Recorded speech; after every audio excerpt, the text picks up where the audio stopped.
শপথ নেওয়ার পরদিনই অন্তর্বর্তীকালীন সরকারের প্রধান উপদেষ্টা সহ অন্যান্য উপদেষ্টারা কেন্দ্রীয় শহীদ মিনারে মহান ভাষা আন্দোলনে শহীদদের প্রতি শ্রদ্ধা জানিয়েছেন। বেলা 11:15টার দিকে প্রথমে অন্তর্বর্তীকালীন সরকারের প্রধান উপদেষ্টা ডক্টর মোহাম্মদ ইউনূস শ্রদ্ধা জানান। এরপর অন্যান্য উপদেষ্টারাও শ্রদ্ধা নিবেদন করেন। এরপর গণমাধ্যমে কথা বলেন কয়েকজন উপদেষ্টা। এ সময় সেনাবাহিনী ছাড়াও শিক্ষার্থীরা এই এলাকার নিরাপত্তার দায়িত্ব পালন করেন।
আমরা কিন্তু দেখছি যে শিক্ষার্থী আন্দোলনের পুরো ধারণা নাহিদ ইসলাম এবং তাদের হাতে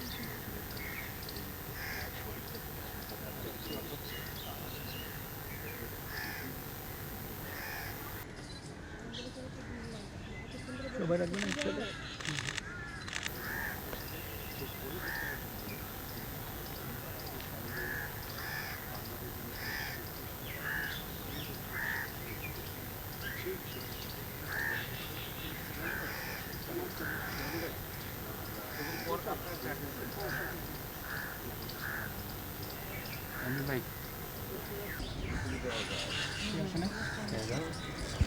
এখন আমরা তো প্রথমে সাভার স্মৃতিসৌধে গেলাম, তারপর শহীদ মিনারে আসলাম এবং আমাদের খুব ভালো লাগছে। আমরা শহীদদের প্রতি, ভাষা শহীদ, স্বাধীনতা সংগ্রামে নিহত শহীদদের প্রতি শ্রদ্ধা জানিয়েছি।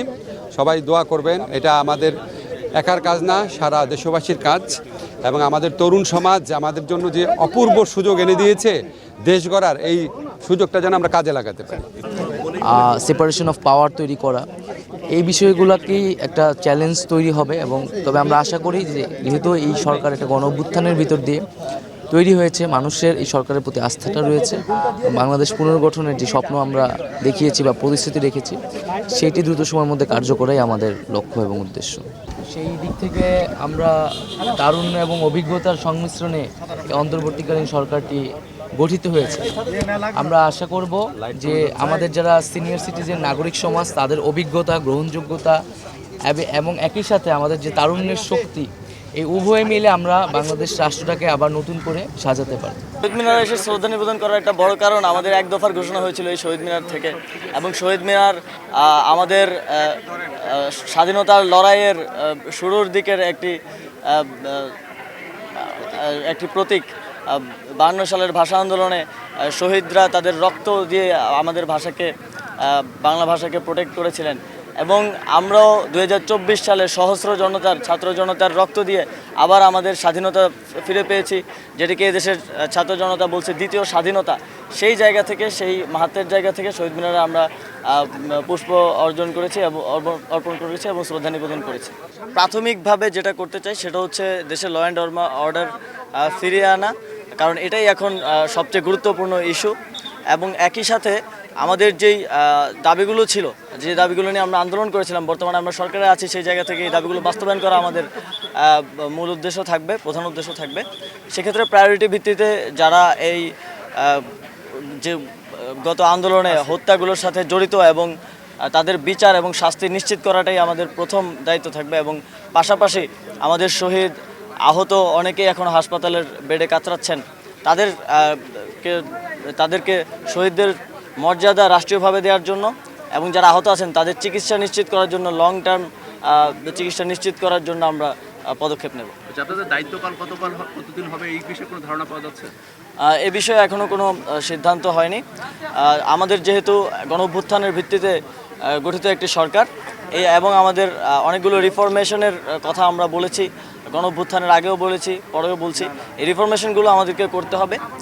সেটা আমরা যত দ্রুত সময়ের মধ্যে সম্ভব রিফরমেশনগুলো করে রাষ্ট্রীয় সকল প্রতিষ্ঠানকে একটি সুন্দর সুশৃঙ্খল ব্যবস্থার মধ্যে নিয়ে আসার মাধ্যমে, একটি সুষ্ঠু ও নিরপেক্ষ নির্বাচন প্রদানের মাধ্যমে গণতান্ত্রিক সরকারের হাতে ক্ষমতা হস্তান্তরের মধ্যে দিয়ে আমরা এই সরকারের সময় শেষ করব। আমরা আমাদের এই সরকারে যারা আছেন সকলের থেকেই সহযোগিতাপূর্ণ মনোভাব এবং স্নেহ এবং শ্রদ্ধা সবই পাচ্ছি, এবং আমরা মনে করি এই সহযোগিতাপূর্ণ মনোভাব এই সরকার তার পূর্ণ মেয়াদ কালে আমরা পাবো, এবং আমরা সমানভাবে আমাদের কথাগুলো রাখতে পারবো, শিক্ষার্থীদের এবং ছাত্র জনতার কথাগুলো রাখতে পারবো, এবং আমরা যেই দাবি নিয়ে আন্দোলন করেছিলাম, শিক্ষার্থীদের যে দাবি ছিল সেগুলো পূর্ণাঙ্গভাবে বাস্তবায়ন করতে সক্ষম হব।